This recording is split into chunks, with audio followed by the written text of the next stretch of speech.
Hello everyone, स्वागत है दोस्तों आपका मेरे चैनल पे। मैं प्रशांत कुमार शुक्ला एडवोकेट। साथियों, आज के वीडियो में हम लोग बात करेंगे नेगोशिएबल इंस्ट्रूमेंट एक्ट यानी कि 100 जो धारा है 138 उससे रिलेटेड एक इम्पॉर्टेंट जजमेंट के बारे में।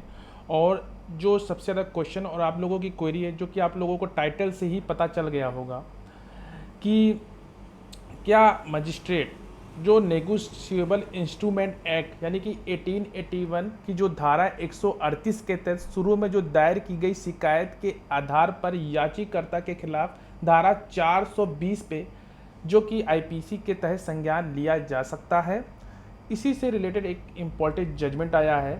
तो जो भी क्वेरी हो तो आप कमेंट बॉक्स में जरूर पूछिएगा, और हमारे चैनल में पहली बार है, चैनल को जरूर सब्सक्राइब करिए, लाइक करिए, शेयर करिए, कमेंट करना तो मत भूलिएगा।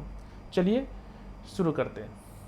जो ये जजमेंट है जो हाल ही में जम्मू कश्मीर हाई कोर्ट का आया है, और ये जुलाई मंथ का एक लेटेस्ट जजमेंट है, जिसमें ये इम्पोर्टेंट बात आई कि जो चेक जारी करने के जो इरादे को साबित करना धारा 138 यानी कि एनआई एक्ट के तहत आवश्यक नहीं है, क्योंकि आईपीसी की धारा 420 के तहत अभियोजन के लिए आवश्यक है। यह एक इम्पॉर्टेंट जजमेंट है। इसमें ये बात आई कि जो एनआई एक्ट की जो धारा 138 के तहत जो याचिकाकर्ता के खिलाफ जो शिकायत को खारिज करते हुए फैसला सुनाया कि जो चेक जारी करने के समय इरादे को धारा 138 के लिए साबित करने की आवश्यकता नहीं, जबकि यह धारा 420 आईपीसी के लिए महत्वपूर्ण है। बहुत इंपॉर्टेंट बात इसमें आई।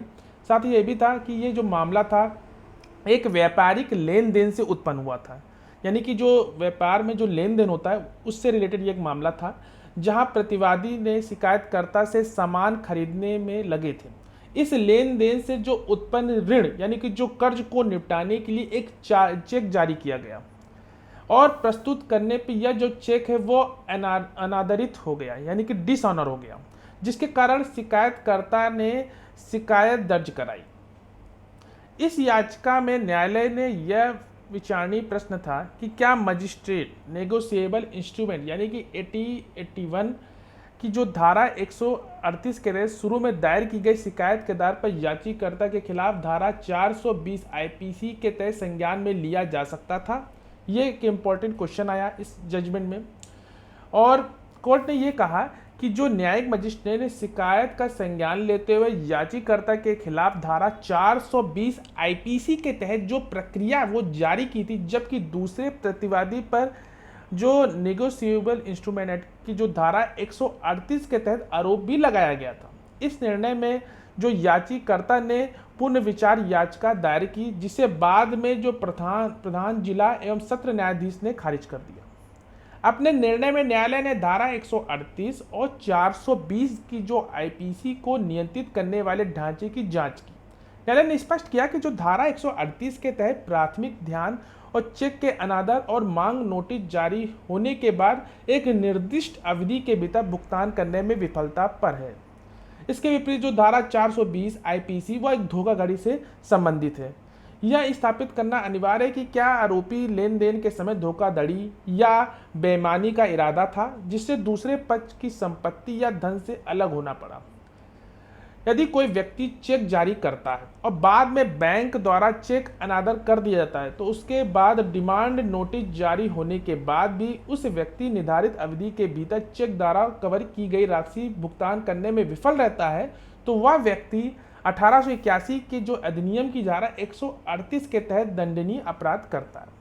कोर्ट ने यह भी कहा कि जो धारा 138 के तहत अभियोजन में संपत्ति से अलग होने या कार्य करने या कार्य न करने के लिए प्रलोभन उत्पन्न नहीं होता।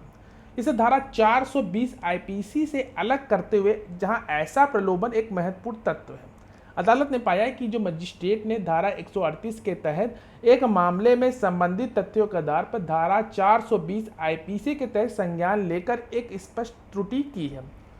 कोर्ट ने इस बात पर भी महत्वपूर्ण प्रकाश डाला कि इस मामले में जो धारा 420 के तहत जो अपराध स्थापित करने के लिए कानूनी मानकों और आवश्यक तत्वों को पूरा नहीं किया गया, क्योंकि लेन देन की शुरुआत में धोखाधड़ी या बेईमानी के इरादे को कोई भी सबूत नहीं था। ये एक इम्पॉर्टेंट बात आई। क्या आई कि जो मामला था इसमें 420 जो आईपीसी के तहत अपराध स्थापित करने के लिए जो आवश्यक तत्व है वो पूरा नहीं थे, क्योंकि लेन देन की शुरुआत में धोखाधड़ी या बेईमानी के कोई भी इरादा का सबूत ही नहीं था। न्यायालय ने यह भी कहा कि जो शिकायत और न्यायिक मजिस्ट्रेट और पुनर्विचार न्यायालय के जो आदेशों को रद्द करते हुए जो शिकायतकर्ता के लिए धारा 420 आईपीसी के तहत आरोप लगाने का जो रास्ता है वह खुला छोड़ दिया गया, अगर इसे कानून द्वारा उचित और अनुमेय माना जाता है। तो ये एक इम्पॉर्टेंट जजमेंट जो हाल ही में Jammu and Kashmir high court का आया है, ये एक लेटेस्ट जजमेंट है जिसमें आपकी जो भी क्वेरी है वो आशा करते हैं वीडियो में वो आपका प्रॉब्लम वो सॉल्व हो गया होगा। और अगर अभी कोई भी क्वेरी है तो आप कमेंट बॉक्स में ज़रूर पूछिएगा, और लाइक शेयर और सब्सक्राइब करना चैनल को मत भूलिएगा। मिलते हैं एक नेक्स्ट वीडियो में, तब तक के लिए धन्यवाद।